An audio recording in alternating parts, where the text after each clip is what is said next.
Terima kasih Anda masih bersama kami dalam Sapa Indonesia Pagi. Saudara, Komisi Pemberantasan Korupsi atau KPK telah menaikkan status kasus dugaan korupsi kuota haji era Menteri Agama Yakut Kholil Qomas naik ke tahap penyidikan. Kasus dugaan korupsi kuota haji di Kementerian Agama tahun 2023 hingga 2024 ini naik ke tahap penyidikan. Tidak lama setelah KPK memeriksa mantan Menteri Agama Yakut Kholil Qomas. KPK memastikan telah menemukan dugaan bukti korupsi dalam kasus ini, namun masuk menggunakan surat perintah penyidikan umum agar dapat memeriksa sejumlah saksi untuk mendalami aliran uang hingga siapa yang memberi perintah untuk menetapkan kuota haji.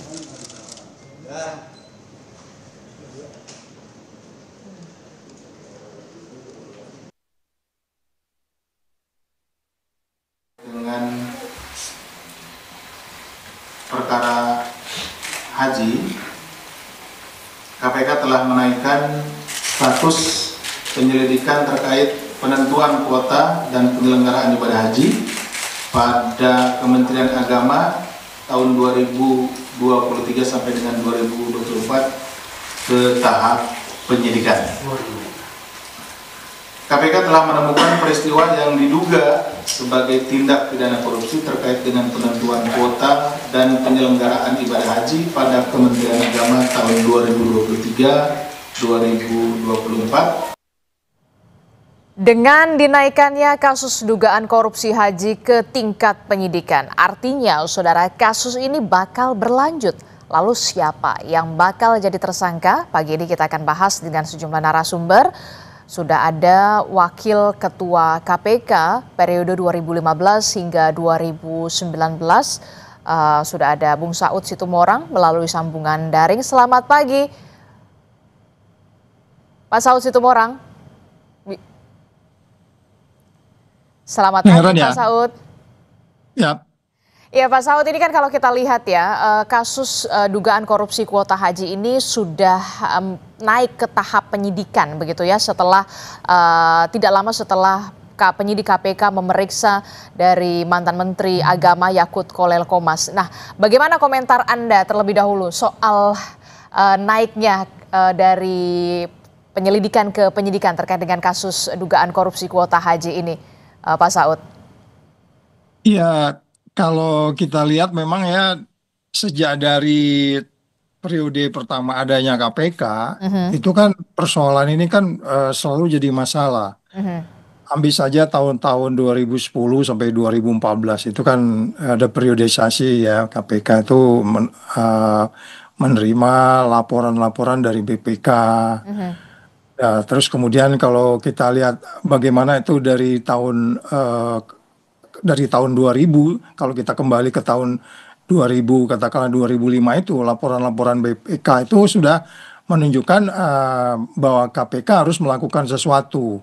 Sehingga kemudian dari tahun 2009 sampai 2010 itu ditemukanlah ada yang disebut waktu itu 48 titik kerawanan.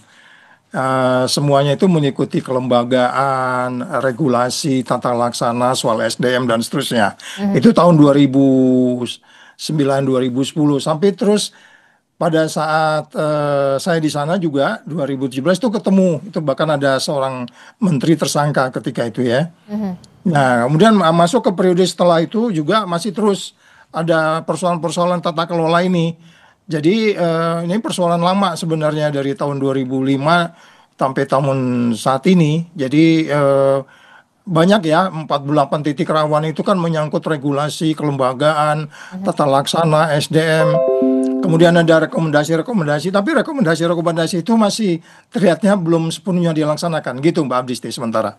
Oke. Kalau terkait dengan kasus dugaan korupsi kuota haji, ini kan kalau kita lihat kan sudah naik ke tahap penyidikan. Bahkan KPK sendiri sedang membidik siapa sebenarnya sosok pemberi perintah terkait dengan kuota jemaah haji ini. Ada tambahan kalau tidak salah dari Kerajaan Arab Saudi kala itu adalah 20.000 kuota jemaah haji, kemudian 10.000-nya ini diberikan kepada kuota khusus. Nah, bagaimana kemudian agar penyidik KPK bisa menelisik di sana, bisa mengusut secara tuntas soal siapa sebenarnya yang paling berperan bisa punya kewenangan untuk bisa untuk membagikan kuota jemaah haji ini begitu ya, untuk bisa punya perintah, oh ini 10.000 ke haji khusus begitu, oh ini ke haji reguler.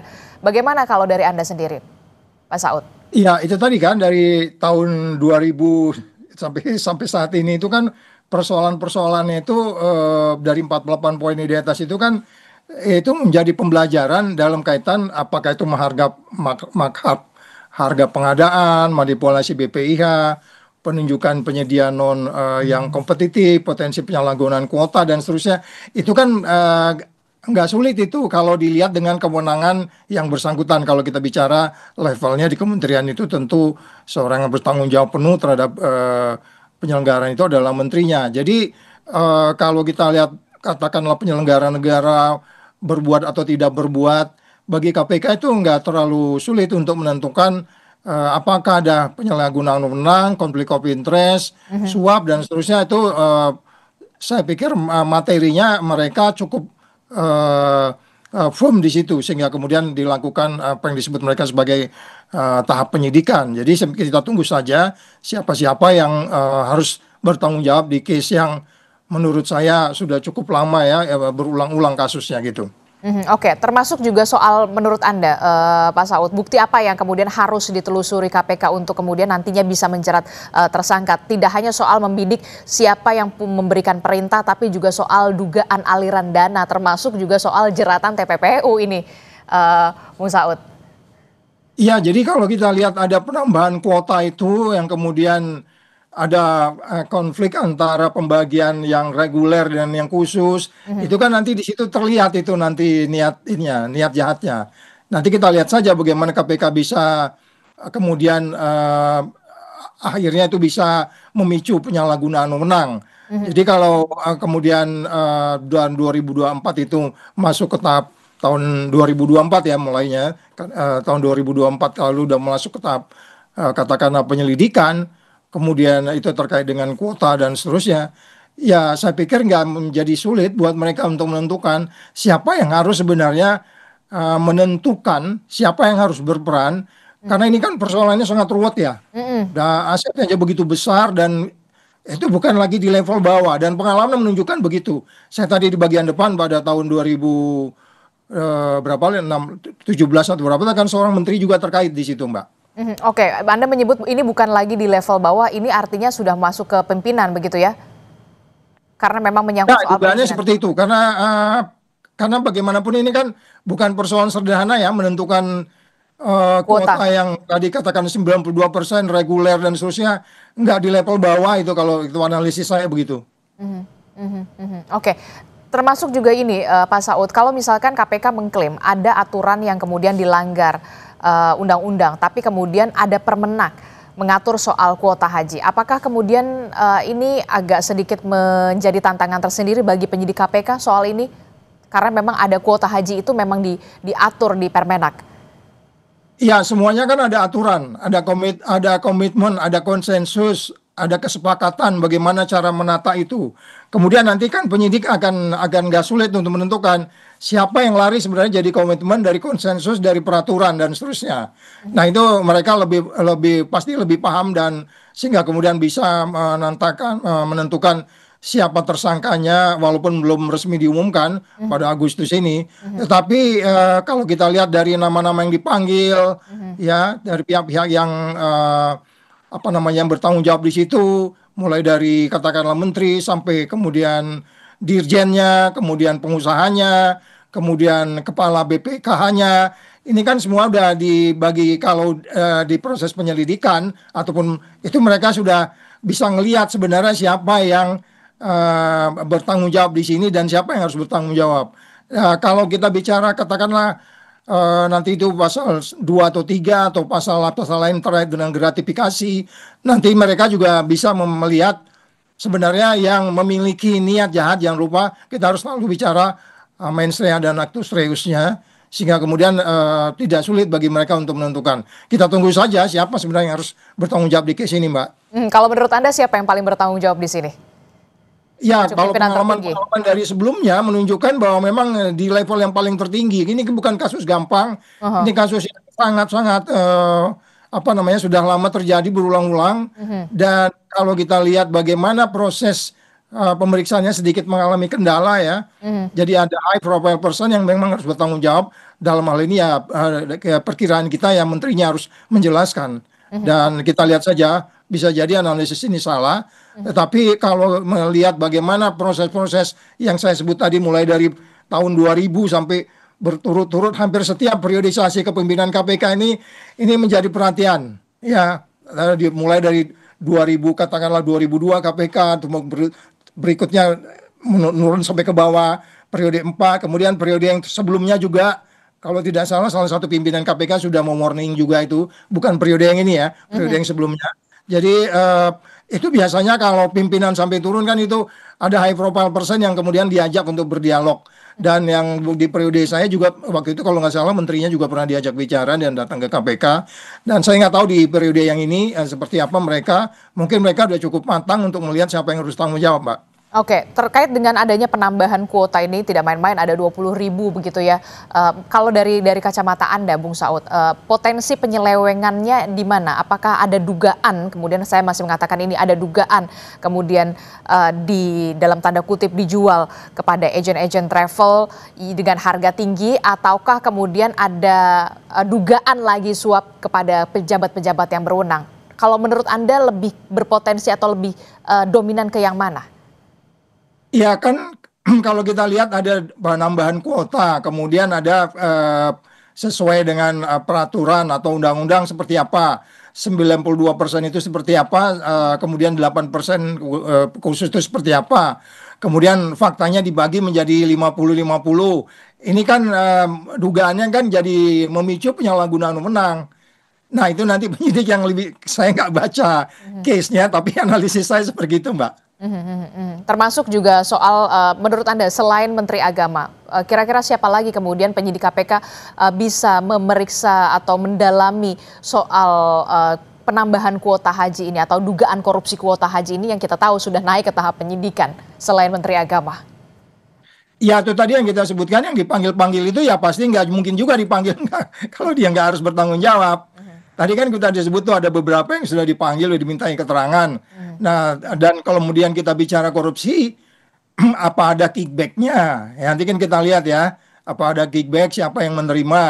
Jadi dari kalau kita lihat pihak yang dipanggil itu udah menunjukkan ya nggak mungkin juga kalau dia dipanggil-panggil tidak dia apa namanya diminta bertanggung jawab, misalnya pengusaha travelnya, ketua asosiasi dan lain-lain itu kan sudah diminta keterangan.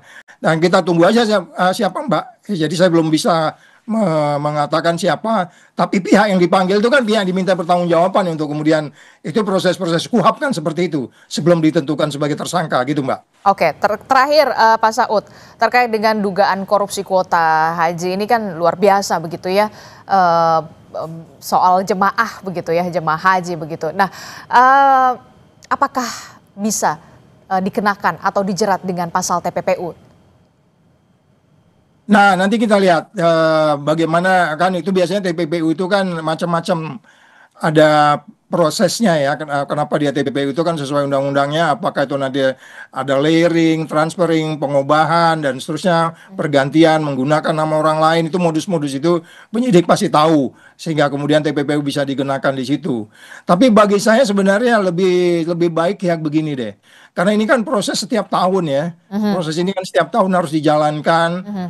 Orang melaksanakan ibadahnya. Yang saya selalu mengatakan, please, mulai dari rumah, dia berangkat sampai balik ke rumah lagi. Itu harus menjadi perhatian kita. Nggak hanya kemudian dari bandara ke bandara, tapi mulai dari rumah sampai dia balik ke rumah lagi. Itu udah mulai masuk ke detail-detail itu. Sehingga kemudian setiap titik tidak ada konflik of interest. Jadi saya, karena memang kebetulan waktu itu tim yang di periode saya itu ada tim yang kita kirim ya ke Arab Saudi, tim dari apa namanya pencegahan, deputi pencegahan. Memang banyak detail-detail yang kalau saya bilang tadi di atas itu tahun 2010 itu ada 48 masalah titik rawan. Kemudian itu ke bawah itu masih belum apa namanya, detail sehingga kemudian terjadi lagi Oke, nah ini kalau jangan sampai pidananya. kemudian ini kan haji ini penyelenggaraan haji ini kan setiap tahun ya Pak Saud ya. Ya. Bagaimana bentuk pengawasan dari KPK yang memang harus selalu dilakukan termasuk dari pemerintah pusat juga kepada Kementerian Agama, jangan sampai kemudian setiap tahun masalahnya ini saja begitu. Nggak ada perubahan begitu ya. Karena kan kita tahu penyelenggaraan haji ini setiap tahun. Bagaimana bentuk pengawasannya? Ya, banyak ininya ya, mulai dari strukturnya mesti diperbaiki, kemudian cara-cara kita menyelesaikannya, kemudian orang-orang juga, ya kan, kan di situ kan ada beberapa periode sebelumnya itu kekurangan untuk orang yang perform di sini gitu, sehingga kalau kita bisa mengaturnya mulai dari strukturnya, orang-orangnya, sistemnya, kemudian SOP-nya. Sehingga nggak ada lagi cerita-cerita politisasi, kan ini sering muncul itu kasus-kasus itu dinilainya sebagai apa namanya ya, dugaannya itu ada komoditas politik dan seterusnya. Ketika itu dibuat aturan-aturannya sehingga kemudian setiap petugas yang menangani itu dia dengan firm menangani, nggak terpengaruh oleh noise dari luar atau isu-isu transaksional, konflik of interest. Dan saya pikir kita mesti ya benar-benar serius. Saya harus mengulang, ini mulai dari tahun 2000-an ini Mbak. 2000-an ini 2010 ketemu angka itu. menjadi kunci ya. Dan ini memang benar-benar harus. Saya pikir BPK juga harus diajak karena mereka juga mengaudit ini. BPK juga masuk ke detail-detail itu kok. Oke, nanti kita akan lihat bagaimana pengusutan ini benar-benar dilakukan secara tuntas dari penyidik KPK, tidak hanya soal membidik sosok pemberi perintah kuota jemaah haji kala itu, tapi juga Anda sudah underline dari tahun 2000. Terima kasih Wakil Ketua KPK periode 2015 hingga 2019, Bung Saud Situmorang telah bergabung bersama kami. Sehat selalu, selamat pagi. Pagi.